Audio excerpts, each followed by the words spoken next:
Foundations of Amateur Radio.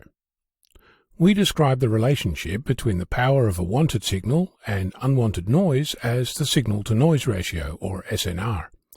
It's often expressed in decibels, or dB, which makes it possible to represent really big and really small numbers side by side, rather than using lots of leading and trailing zeros. For example, 1 million is the same as 60 on a dB scale, and 1 millionth, or 0.000001, is minus 60. One of the potentially more perplexing ideas in communication is the notion of a negative signal-to-noise ratio. Before I dig in how that works and how we can still communicate, I should point out that in general, for communication to happen, there needs to be a way to distinguish unwanted noise from a desired signal, and how that is achieved is where the magic happens. Let's look at a negative SNR, let's say minus 20 dB. What that means is that the ratio between the wanted signal and the unwanted noise is equivalent to 0.01. Said differently, the signal is 100 times weaker than the noise. In other words, all that a negative SNR means is that the ratio between signal and noise is a fraction, as in more than 0 but less than 1. It's simpler to say the SNR is minus 30 dB than saying the noise is 1,000 times stronger than the signal. Numbers like this are not unusual.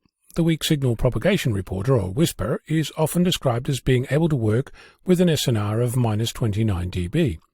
Which indicates that the signal is about 800 times weaker than the noise. To see how this works behind the scenes, let's start with the idea of bandwidth. On a typical SSB amateur radio, voice takes up about 3000 Hz.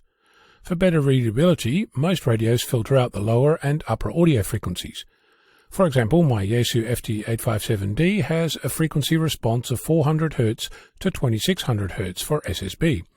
Effectively keeping 2200 Hz of usable signal. Another way to say this is that the bandwidth of my voice is about 2200 Hz when I'm using single sideband. That bandwidth is how much of the radio spectrum is used to transmit a signal. For comparison, a typical RTTY or radio teletype signal has a bandwidth of about 270 Hz. A typical Morse code signal is about 100 Hz, and a whisper signal is about 6 Hz. Before I continue, I should point out that the standard for measuring in amateur radio is 2500 Hz. This is significant because when you're comparing wide and narrow signals to each other, you'll end up with some interesting results, like negative signal-to-noise ratios. This happens because you can filter out the unwanted noise before you even start to decode the signal. That means that the signal stays the same, but the average noise reduces in comparison to the 2500 Hz standard. This adds up quickly.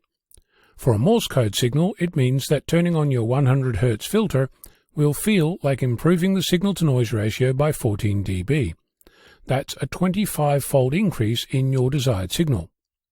Similarly, filtering the whisper signal before you start decoding will give you roughly a 26 dB improvement before you even start.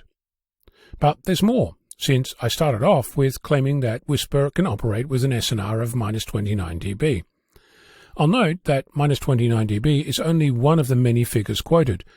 I have described testing the whisper decoder on my system, and it finally failed at about minus 34 dB. Even with a 26 dB gain from filtering, we're still deep into negative territory, so our signal is still much weaker than the noise. There are several phenomena that affect the decoding of a signal. To give you a sense, consider using a limited vocabulary, like say the phonetic alphabet, or a Morse character. The higher the chance of figuring out which letter you meant. This is why it's important that everyone uses the same alphabet, and why there's a standard for it. To send a message, whisper uses an alphabet of 4 characters, that is, 4 different tones, or symbols. Another is how long you send a symbol. A Morse DIT sent at 6 words per minute, or WPM, lasts 0.2 of a second, but sent at 25 words per minute lasts less than 5/100th of a second. This is why whisper uses 2 minutes, actually 110.6 seconds, to send 162 bits of data, lasting just under 1.5 seconds each. If that's not enough, there's a processing gain. One of the fun things about signal processing is that when you combine two noise signals, they don't reinforce each other. But when you combine two actual signals, they do. Said in another way, signal adds coherently and noise adds incoherently. To explain that, imagine that you have an unknown signal, and you pretend that it said VK6FLAB. If you combine the unknown signal with your first guess of VK6FLAB, and you are right, the unknown signal would be reinforced by your guess. If it was wrong, it wouldn't. If your vocabulary is small, like say 4 symbols, you could try each in turn and see what was reinforced and what wasn't. There's plenty more, things like adding error corrections so you can detect any potentially incorrect words. Think of it as a human understanding bravo when the person at the other end said baker. If you knew when to expect a signal, it would make it easier to decode, which is why a whisper signal starts at 1 second into each even minute, and each symbol contains information about when that signal was sent, which is why it's so important to set your computer clock accurately. Another is to shuffle the bits in your message in such a way that specific types of noise don't obscure your entire message. For example, if you had 2 symbols side by side that when combined represented the power level of your message, a brief burst of noise could obliterate the power level. But if they were stored in different parts of your message, you could have a better chance of decoding the power level. I've only scratched the surface of this, but behind every seemingly simple whisper message lies a whole host of signal processing magic that underlies much of the software-defined radio world. These same techniques and plenty more are used in Wi-Fi communications, in your mobile phone, across fiber optic links, and the high-speed serial cable connected to your computer. Who said that amateur radio stopped at the antenna connected to your radio? I'm Ono, Victor Kilo 6, Foxtrot Lima, Alpha Bravo.